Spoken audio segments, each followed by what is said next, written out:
Tan. Thank you for watching. I wanted to give a quick overview of what's going to be expected for the upcoming Summoner Duels ranked season, which will be starting on Thursday, March 5th this week. But before I begin, I want to give a quick shout out to Shadow. This is his tier list making tool. A link to this tool and his YouTube channel will be in the description of this YouTube video. So Summoner Duels Ranked is probably the most cutthroat mode in the game at this time. What you'll be seeing is a lot of teams that kind of follow an archetype, but they will all be performing very well against many other team archetypes with a lot of matchup coverage spreads.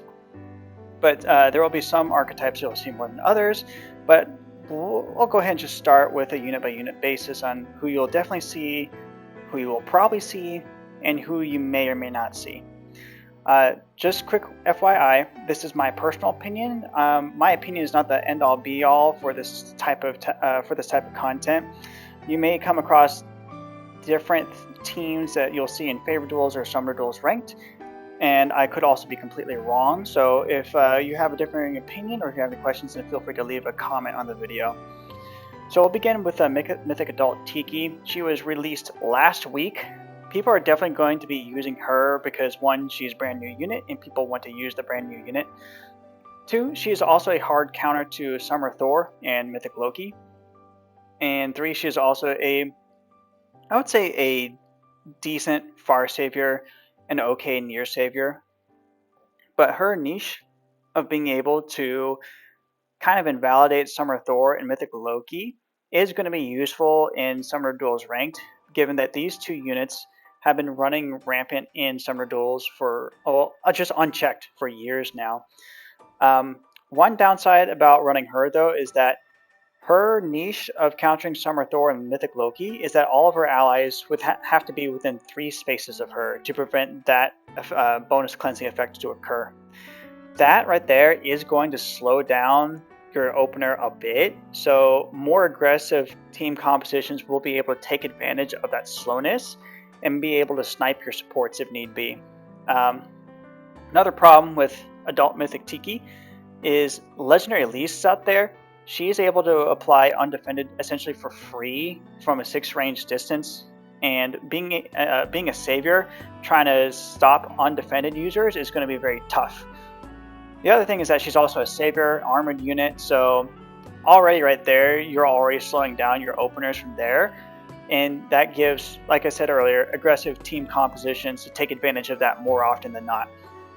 Next unit that you will see at least every other team is Legendary Release. She is a bonus unit, and she's also just a menace in Fire Emblem Heroes in general. Her ability to apply Undefended from a distance for free, attack with inflicting no damage but also taking no damage, allows her to apply the post-combat penalties on foes.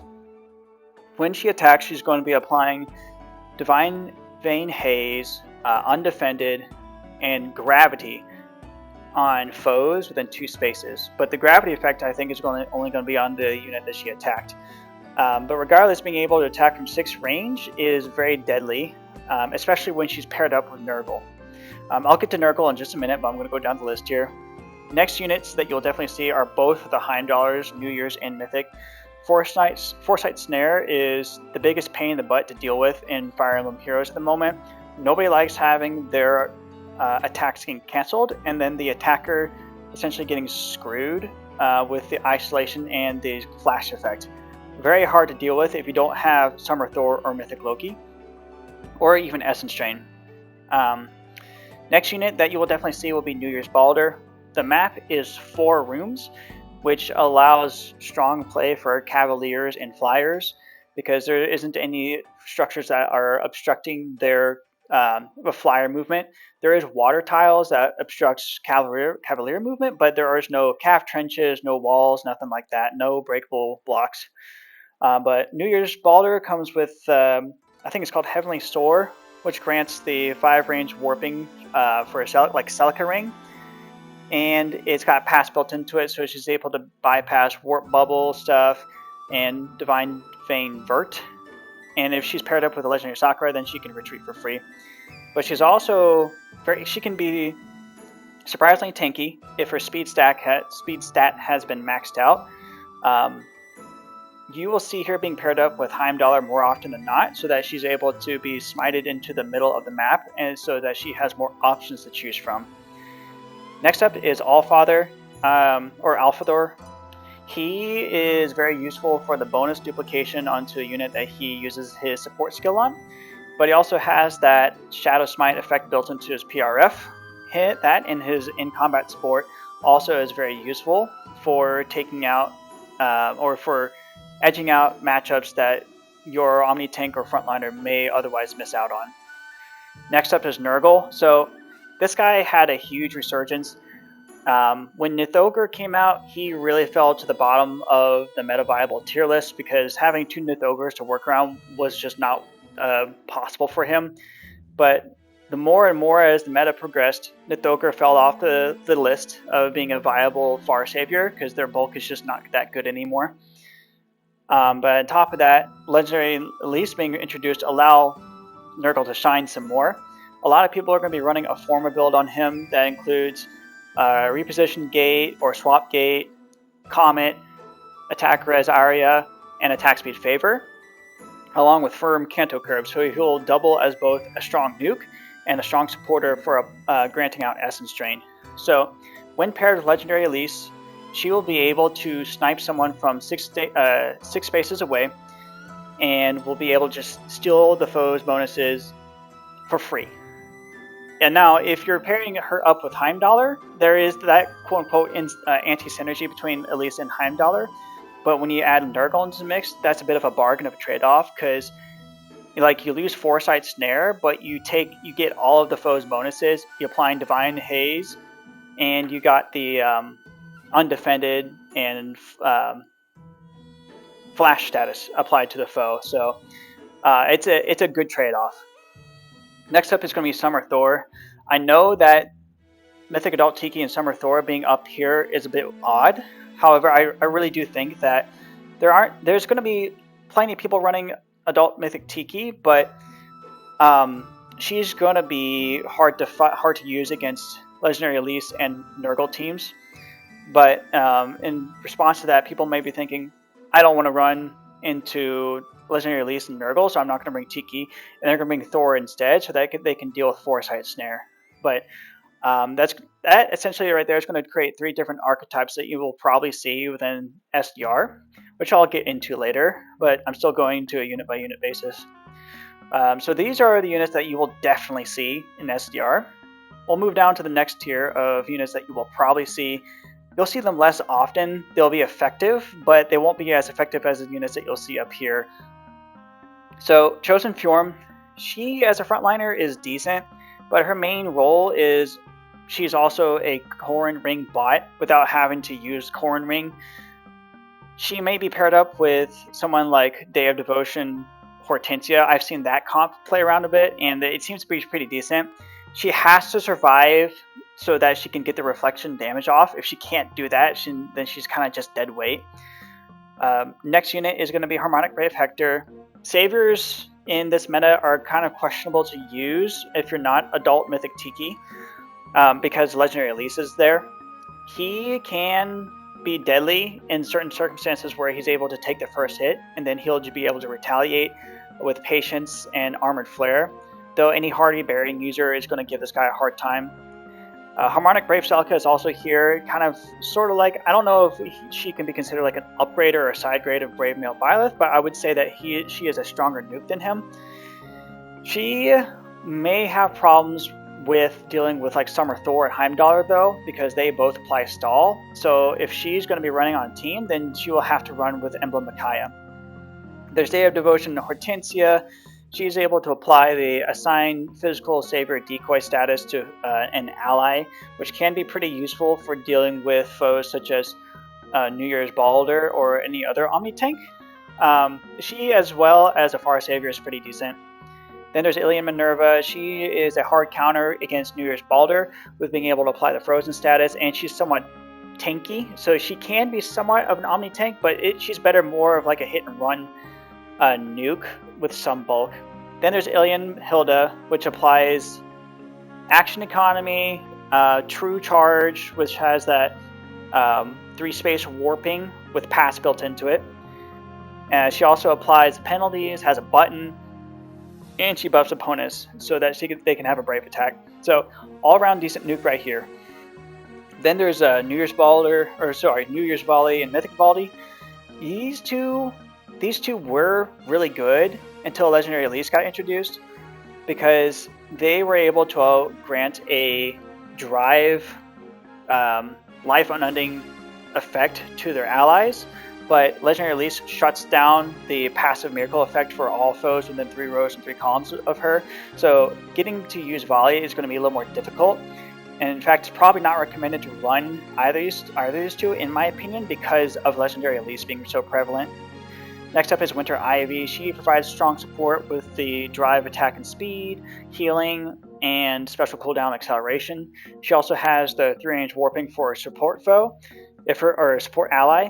If she doesn't have support ally, then she gets extra movement.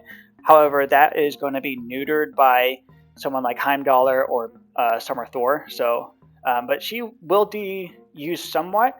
But once her supporting ally, her support ally is killed, then she kind of can become deadweight if she's not able to apply the Divine Haze effectively, or if Summer Thor or Heimdallr are on the field. Next up is Harmonic Brave Lyn. In my opinion, she should be one of the better units that you'll see up here in the who you'll definitely see, but I think less people have her for some reason. But she is definitely a very strong nuke, especially paired with Alien Hilda.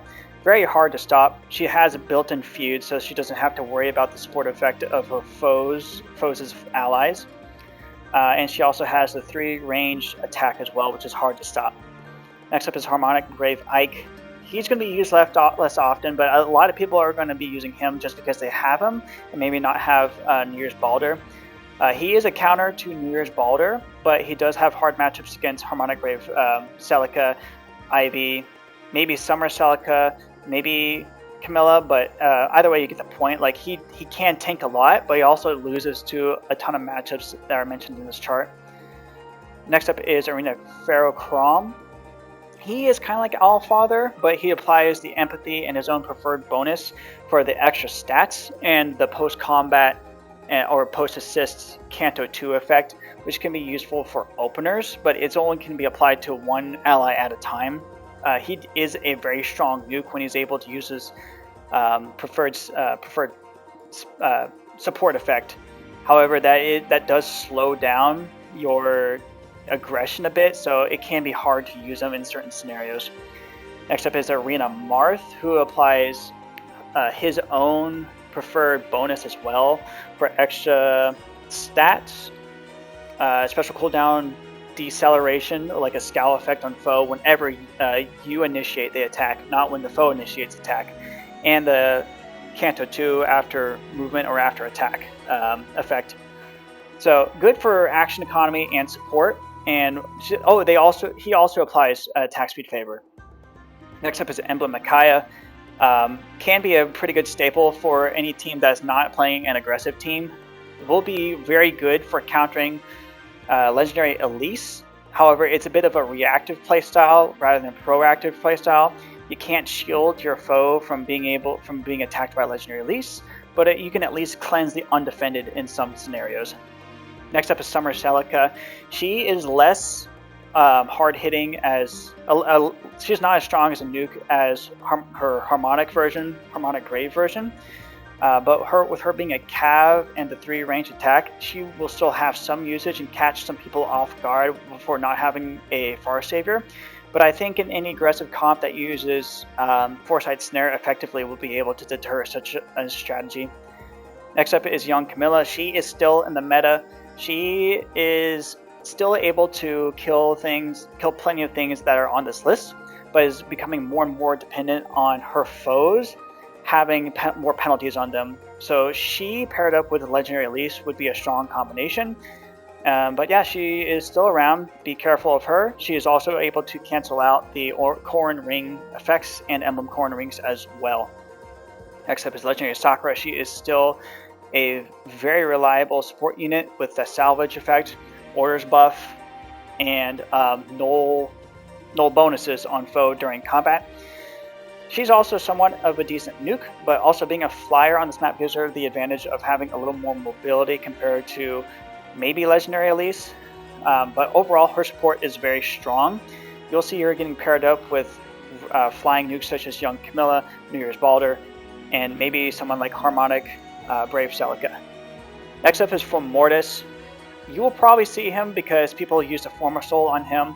He is right now probably the strongest near savior in the game, either with the Parrot build or the Shield Fighter build, but I don't think near saviors are going to be that strong in the SDR meta at this time, also because of Legendary Elise. I keep coming back to her because she's just such a menace.